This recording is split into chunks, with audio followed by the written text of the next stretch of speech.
Hello students, आशा करती हूँ कि आप सभी इस कोरोना संक्रमण काल में अपने परिवार के साथ सुरक्षित होंगे। मैं doctor Sarika Jaiswal, assistant professor, department of home science, CRD PG college, Gorakhpur से आज मैं UG और PG स्टूडेंट्स के लिए ह्यूमन डेवलपमेंट विषय से संबंधित मानव विकास की अवस्थाओं यानी कि स्टेजेस ऑफ ह्यूमन डेवलपमेंट के बारे में जानकारी दूंगी। मानव विकास की विभिन्न अवस्थाओं के बारे में चर्चा करने से पूर्व सर्वप्रथम मैं बाल विकास एवं मानव विकास के अर्थ एवं परिभाषा पर प्रकाश डालते हुए मानव विकास की विभिन्न अवस्थाओं एवं उप अवस्थाओं के बारे में विस्तृत रूप से जानकारी दूंगी। मानव विकास के बारे में समझने से पूर्व चाइल्ड साइकोलॉजी और चाइल्ड डेवलपमेंट को समझना अत्यंत आवश्यक है।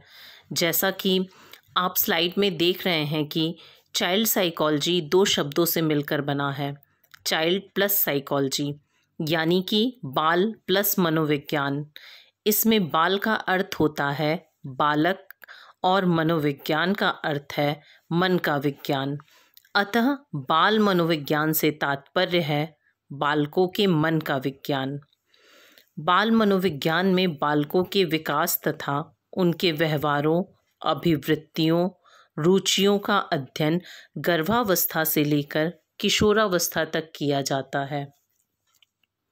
इसी क्रम में अगर बाल विकास की बात करें तो बाल विकास में बालकों के विभिन्न पहलुओं का अध्ययन किया जाता है, जैसे शारीरिक, सामाजिक, संवेगात्मक, बौद्धिक, भाषा, संज्ञानात्मक, व्यक्तित्व आदि विकास के साथ साथ बालकों के कल्पना, चिंतन, तर्क एवं स्मरण का विकास भी किया जाता है। अतः बाल विकास का तात्पर्य बालकों के सर्वांगीण विकास से है। बाल विकास का अध्ययन गर्भकाल से परिपक्वावस्था तक की जाती है। इसी प्रकार मानव विकास के अंतर्गत संपूर्ण जीवन काल के अध्ययन के लिए विकासात्मक मनोविज्ञान की अलग से स्थापना की गई। मानव विकास का अध्ययन गर्भकाल से मृत्यु पर्यंत तक किया जाता है। Definition of human development according to E.B. Hurlock. Today, the major emphasis in child development is on discovering the characteristics changes in appearance, behavior, interests, and goals as the child passes from one developmental period to another. In addition, child development attempts to find out when these changes occur normally, what is responsible for them, and whether they are individual or universal. Hurlock के अनुसार आज मानव विकास में मुख्यतः बालक के रूप, व्यवहार, रुचियों और लक्ष्यों में होने वाले उन विशिष्ट परिवर्तनों की खोज पर बल दिया जाता है जो उसके एक विकासात्मक अवस्था से दूसरी विकासात्मक अवस्था में पदार्पण करते समय होते हैं। साथ ही बाल विकास में यह खोज करने का भी प्रयास किया जाता है कि यह परिवर्तन कब होते हैं, किसके कारण है और यह वैयक्तिक है या सार्वभौमिक। बच्चों, अभी तक आप सभी ने बाल विकास एवं मानव विकास की अर्थ और परिभाषा को समझा। अब मैं अपने main topic stages of human development पर प्रकाश डालूंगी। सामान्यतः बाल विकास की 8 अवस्थाएं होती हैं जो कि गर्भाधान से लेकर मृत्यु पर्यंत तक चलती रहती है। मानव विकास की प्रथम अवस्था प्रीनेटल पीरियड या गर्भकालीन अवस्था होती है। यह अवस्था कॉन्सेप्शन से बिफोर बर्थ तक की होती है। मानव विकास की दूसरी अवस्था इन्फेंसी पीरियड होती है, जिसकी अवधि जन्म से 2 वर्ष तक होती है। थर्ड स्टेज चाइल्डहुड स्टेज कहलाती है, जो कि 2 से 12 वर्ष तक की अवस्था होती है। फोर्थ स्टेज प्यूबर्टी स्टेज होती है। यह अवस्था 11 वर्ष से 16 वर्ष तक की होती है। नेक्स्ट स्टेज एडोलेसेंस स्टेज है। यह 11 से 21 वर्ष की स्टेज होती है। एडोलेसेंस स्टेज के बाद एडल्टहुड स्टेज प्रारंभ होती है। यह 21 से 40 वर्ष तक की अवस्था है। नेक्स्ट स्टेज मिडिल एज होती है। इसकी अवधि 40 से 60 वर्ष तक होती है और अंतिम अवस्था ओल्ड एज कहलाती है। ओल्ड एज 60 वर्ष से प्रारंभ होकर मृत्यु पर्यंत चलने वाली अवस्था होती है। अभी तक हमने संक्षेप में मानव विकास की अवस्थाओं के बारे में जाना। अब हम आगे इन सभी अवस्थाओं के उप अवस्थाओं के बारे में विस्तृत रूप से जानकारी देंगे। सामान्यतः मानव विकास को 2 वर्गों में विभाजित किया गया है। पहला प्रीनेटल पीरियड यानी कि जन्म से पूर्व की अवस्था या गर्भकालीन अवस्था, जिसकी अवधि कॉन्सेप्शन से बिफोर बर्थ यानी कि गर्भाधान से जन्म पूर्व की अवस्था होती है। दूसरी अवस्था पोस्टनेटल पीरियड यानी जन्मोपरांत अवस्था है या शिशु जन्म के बाद की अवस्था पोस्टनेटल पीरियड कहलाती है। इस अवस्था के अंतर्गत infancy, childhood, puberty, adolescent, adulthood आदि सभी अवस्थाएं आती हैं। इस स्लाइड में प्रीनेटल पीरियड को 3 वर्गों में विभाजित किया गया है। Period of ovum, period of embryo और पीरियड ऑफ फीटस, जिसे डिंबावस्था, भ्रूणावस्था और गर्भस्थ शिशु की अवस्था भी कहते हैं। पीरियड ऑफ ओवम की अवधि कॉन्सेप्शन से 2 वीक तक होती है। इस अवस्था को जर्मिनल पीरियड, जाइगोट स्टेज के नाम से भी जाना जाता है। इस अवस्था में डिंब एक ऑल्पिन के हेड के बराबर ही होता है। इसकी संरचना एक बीज की तरह होती है, इसलिए इसे बीजावस्था या जर्मिनल पीरियड भी कहते हैं। प्रीनेटल पीरियड की दूसरी अवस्था है पीरियड ऑफ एम्ब्रॉयो, जिसे भ्रूणावस्था भी कहा जाता है। इसकी अवधि तीसरे सप्ताह से शुरू होकर 2 माह तक होती है। इस अवस्था में भ्रूण के सभी अंगों का विकास हो जाता है, लेकिन बोन्स की जगह कार्टिलेज का निर्माण होता है। एम्ब्रॉयो पीरियड में 3 परतों का निर्माण होता है: एक्टोडर्म, मेसोडर्म, एंडोडर्म। एक्टोडर्म के अंतर्गत बाह्य परतों का निर्माण होता है, जैसे बाल, नाखून, दांत एवं नाड़ी मंडल आदि। मेसोडर्म के अंतर्गत मध्य परतों का निर्माण होता है, जैसे त्वचा के भीतरी भाग एवं मांसपेशियों का निर्माण।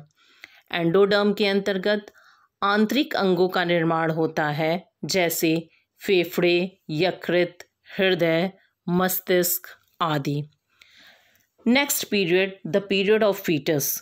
यह अवस्था शिशु के तीसरे माह से प्रारंभ होकर शिशु जन्म पूर्व तक की अवस्था होती है। यह अवस्था निर्माण की नहीं बल्कि विकास की अवस्था होती है। एम्ब्रॉयो पीरियड में जिन अंगों का निर्माण हो चुका होता है, उनका विकास इसी अवस्था में होता है। नेक्स्ट है पोस्टनेटल पीरियड। पोस्टनेटल पीरियड के अंतर्गत यानी कि ये एक जन्मोपरांत अवस्था होती है जो शिशु के जन्म की बाद की अवस्था कहलाती है। इस अवस्था के अंतर्गत इन्फेंसी, चाइल्डहुड, प्यूबर्टी, एडोलेसेंस और एडल्टहुड आदि अवस्थाएं आती हैं।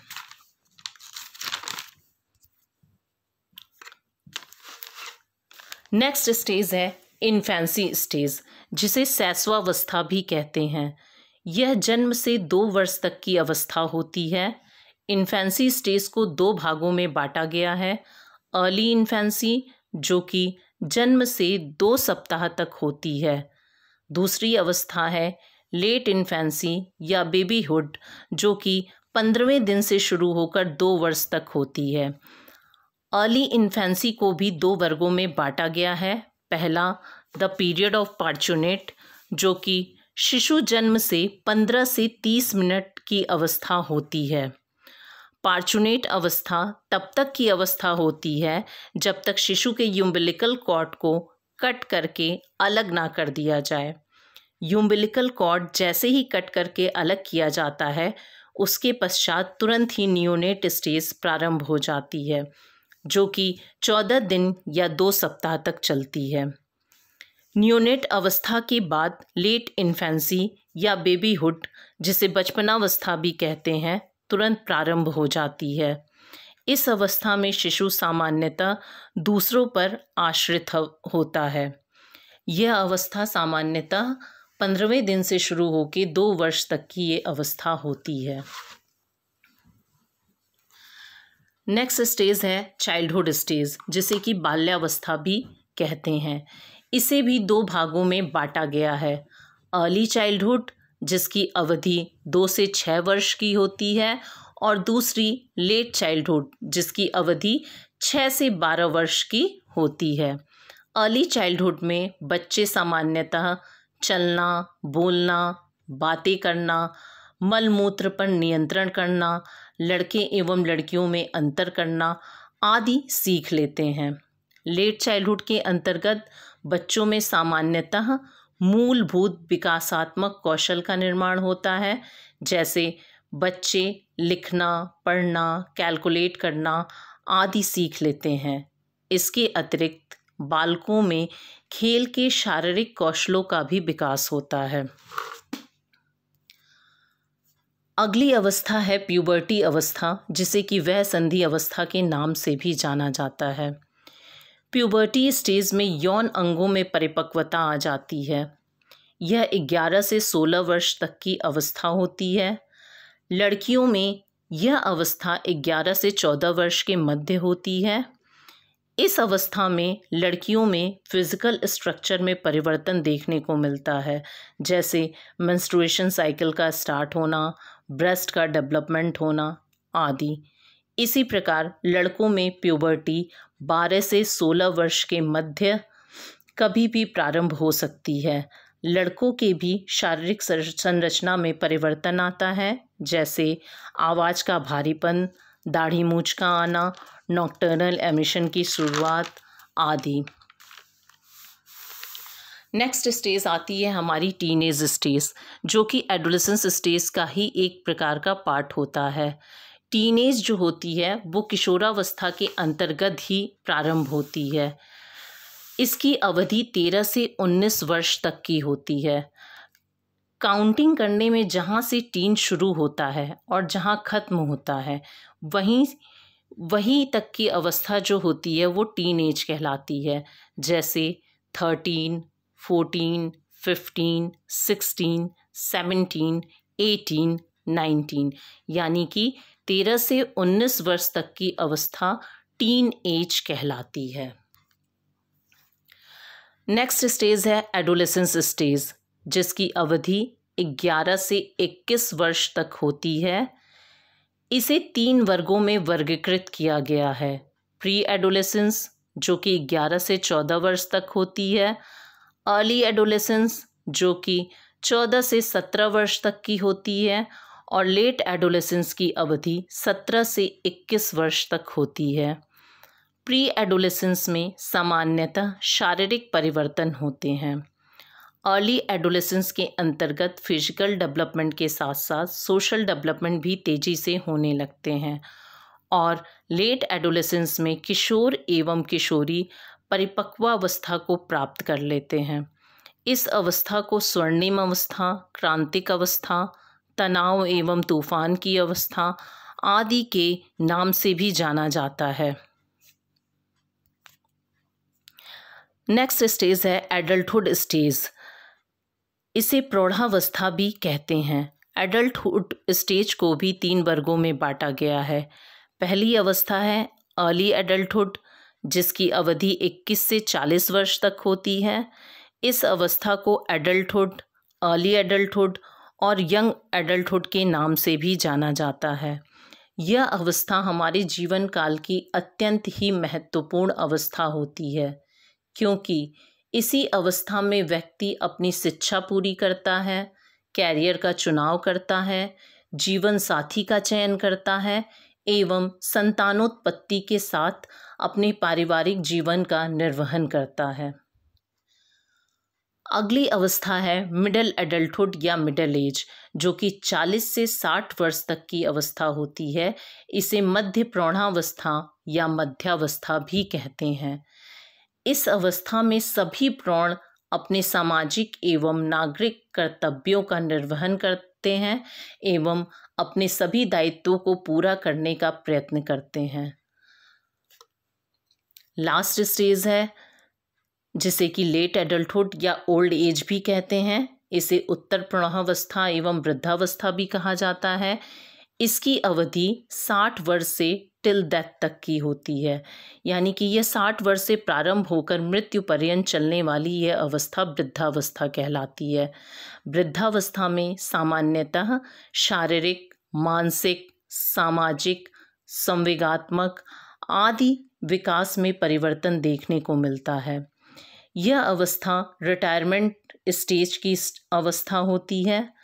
वृद्धावस्था को भी 2 वर्गों में बांटा गया है। अर्ली ओल्ड एज, जिसकी अवधि 60 से 70 वर्ष तक होती है, और एडवांस ओल्ड एज, जिसकी अवधि 70 से मृत्यु पर्यंत यानी कि टिल डेथ तक होती है। Thank you.